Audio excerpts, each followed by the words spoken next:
In the hospital for just a fracture. Pause. Acting like a child. You need to pull yourself together. Get up and make dinner, or else. We're done. How could anyone react that way to news of their wife in the hospital instead of expressing worry first? Most wouldn't get it, but this is my husband. I can't handle it anymore. I was at my wit's end, but there was someone even angrier with my husband than I was. That turned out to be his own parents. I wonder how he'll respond when they intervene. I'm Eileen, 29 years old. I landed a job at a well-regarded company right after finishing college, even though I don't work at the main office. My salary's quite good. My husband Matt is 32. We met at a client's office, and after a few meetings, he took the initiative to swap numbers. He later invited me to dinner, and after dating for a year and a half, we took the plunge when he proposed. Looking me in the eye, he said, I want to spend my life with you. Eileen, will you marry me? I'm happy, but are you sure about us? I want you, Eileen. You're the only one who makes me feel truly happy when we're together, Matt. Thank you. I want to spend my life with you, too. We were showered with blessings at our wedding and pledged to love each other forever. But 2 years later, if asked if love still exists between us, we couldn't confidently say yes. The reason is simple. Matt has changed in these 2 years. It started with something small. Since we got married, he began gradually shifting household responsibilities to me. We had agreed to split chores evenly, since we were both working before we got married. Despite this, Matt had stopped doing his share of chores like cleaning the bathroom and washing the dishes. Initially, he would reluctantly do them when I reminded him, but gradually, he stopped doing them altogether, even when asked. This increased my workload. Over time, extra hours at work piled up, eating into my sleep. Exhausted both mentally and physically, I decided to talk to Matt about it. When I got home, he was already lounging on the couch with a beer in hand. He didn't even acknowledge me. Despite my frustration, I approached calmly. Hey, Matt, there's something we need to discuss. Keeping his eyes fixed on the TV, he replied, What is it? I took the remote from his hand and turned off the TV. Hey, what are you doing? I was watching that. My husband jumped up, raising his voice. I told you I wanted to talk, right? It's important. Please listen. What a bother. So what's this about? I'm not exactly swimming in free time, you know. Free time. You've been glued to the TV and drinking beer.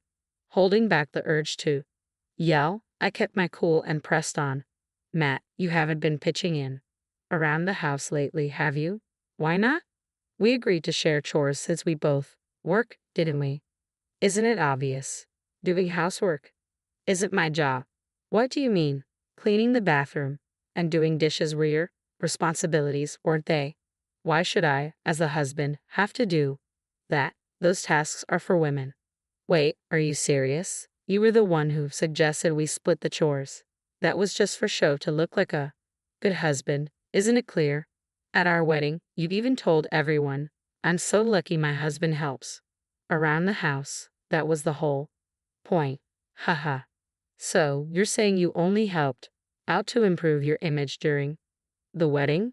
With a smirk, my husband said, Exactly. I was stunned by my husband's words, unable to comprehend such audacity. I'm exhausted from working late too. After getting home later than you, how could you say something like that to me? Just a reminder, you're not exactly a beauty queen, okay? What? Why are you bringing this up now? What does my appearance have to do with this discussion? Someone as ordinary as me should be grateful to have married someone like you, and you're complaining about simple chores. Know your place. Matt, my husband, shouted and turned on the TV without waiting for my response. He took a sip of his half-empty beer and casually shifted his focus away from me. I couldn't believe it. I'm working late too, so how could he say such things? No matter how I look at it, that's just wrong. I wanted to say a lot, but speaking up Now would only lead to a fight. To calm myself, I went straight to bed after taking a bath that night. Since then, I tried repeatedly to talk to Matt, but was always brushed off. Every attempt at conversation was met with, "Don't tell me what to do," leaving no room for discussion. It seemed Matt avoided me, often leaving the house on his days off.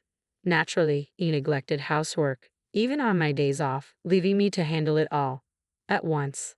Time passed, and as my job entered a busy period, my overtime hours increased significantly. Then Matt exploded again in anger. "Hey, do you know what time it is? Where's my dinner?" Matt started yelling the moment I returned home after a 3-hour overtime shift. "I told you this morning I'd be working late today, so you should either cook or get takeout." "What? Are you serious? Why do I have to cook? I wouldn't mind takeout, but do we even have money for that? Are you going to pay? Why should I? I'm busy too, so can you help out a bit?"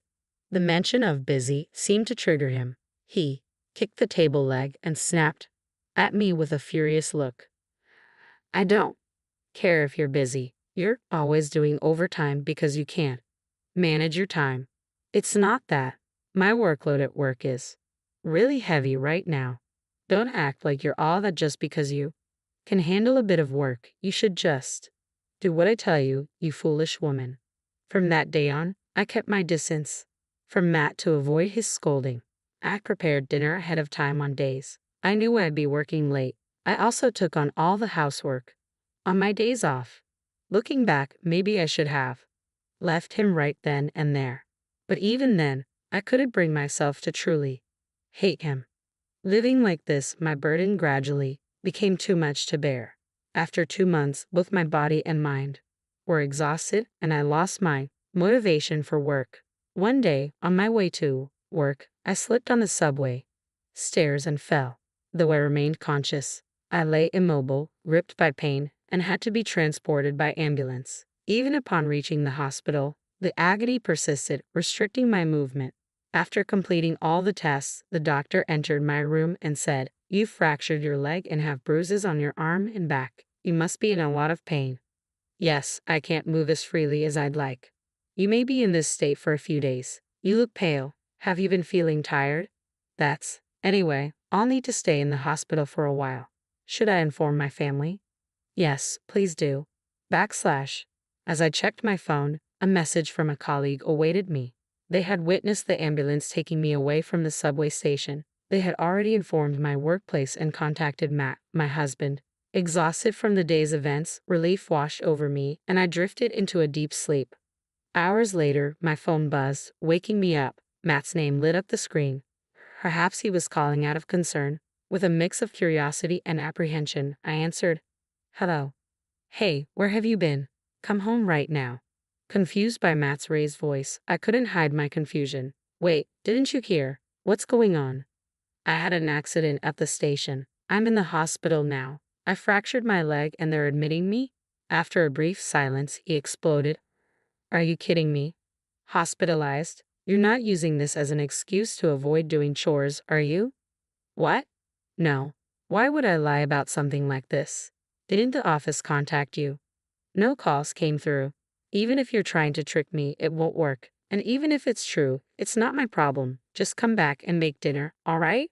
"What?" "Hold on, Matt." My words were cut off as he abruptly ended the call. How could he be so dismissive?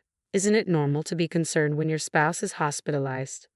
Am I just here for Matt to delegate chores to? Exhausted, I lay back down on the bed. A message from Matt popped up on my phone. "If you're not coming home, I'll order takeout. You're paying." As soon as I read the stark, emotionless message, clarity washed over me. It was foolish to dwell on this any longer. Just as I was contemplating divorce, there came a knock on my hospital room door. When I saw who entered, I couldn't believe my eyes. My father-in-law and mother-in-law. "What are you doing here?" My in-laws lived far away and hadn't been close to Matt for some time. After we got married, I rarely saw them, maybe once a year at most. Their unexpected presence baffled me. Seeing my confusion, my mother-in-law spoke gently. "Eileen, we heard you were taken to the hospital in an ambulance. We were worried." "How did you find out?" We received a call from your office. Huh. But my office tried to reach Matt several times before contacting you. He didn't answer any calls, so they reached out to his childhood home, which was listed as an emergency contact. That's why you're here. Their unexpected kindness brought tears to my eyes. I was genuinely touched that they had come all this way out of concern for me. Holding back my emotions, I gratefully lowered my head to Matt's parents. Mr. and Mrs. Johnson, thank you so much. It's all right, dear. We're family, but where is Matt? You mean he hasn't arrived? No. They seemed surprised by my answer. Just then, my phone rang. It was Matt calling. Hello. What's wrong with you? Are you really not planning to come back? Matt's sudden outburst caught Mr. and Mrs. Johnson off guard, and they exchanged worried glances. I gestured for them to stay quiet, placing my finger on my lips. They nodded silently, and I responded to Matt. I've been admitted to the hospital. I won't be able to come home for a few days. Hospitalized for a fracture. Stop being so delicate. Get yourself out of there and make some food. Mrs. Johnson looked ready to protest, but Mr. Johnson held her back. Matt continued ranting, unaware his parents were listening. Just so you know, if you don't, we're getting a divorce, okay? A divorce? Are you serious? Of course. Why wouldn't I be? There's no reason to stay with someone like you who not only lacks attractiveness, but also neglects their household duties. Haha. His laughter over the phone left me speechless, stunned by his callousness. Isn't this going too far? He had always belittled others. I had to respond. Hey, are you serious saying things like that? Your parents are furious. What are you talking about? His response was light-hearted, as if he thought it was a joke. I handed my phone to my in-laws and let them take over. They unleashed a fierce reprimand through the phone. Matt, how could you say such things to Eileen? How can you be so heartless when your wife is in the hospital? We don't even recognize you as our son anymore. You're disowned. Wait, hold on. It's not what you think. There's a reason for this. There's no excuse for your behavior. All you do is spew venom. I'm ashamed to call you my son. Apologize to Eileen right now. Feeling cornered by his parents, my husband suddenly turned on me. Eileen, enough. Using my mom and dad like this. Exploiting them. It's your fault for not answering your company's call, isn't it? That's why they had to get involved. They called that number from your office. How misleading. Fine, I'll divorce you. Are you okay with that? I released all the pent-up anger and resentment, standing my ground. Divorce? Bring it on. I want nothing to do with a man like you. How long will you continue to think you're above everyone else? I have no reason to stay married to you anymore. If you understand that, never show your face to me again. Get lost, you piece of garbage. Following the divorce from my husband Matt, he initially hesitated, but with the help of my in-laws recommending a divorce attorney, we managed to separate amicably. The divorce brought significant changes to Matt's life. He began eating out for every meal, and his health declined. Unable to manage his laundry, I heard he showed up to work in wrinkled suits and shirts. Consequently, his reputation among coworkers took a nosedive. Did you hear? He didn't even visit his wife in the hospital. That's pretty messed up. Well, no wonder she left him. Ha ha ha. Over time, Matt began to skip work without giving any notice. With no one supporting him, it seemed inevitable that he would soon be pushed to resign.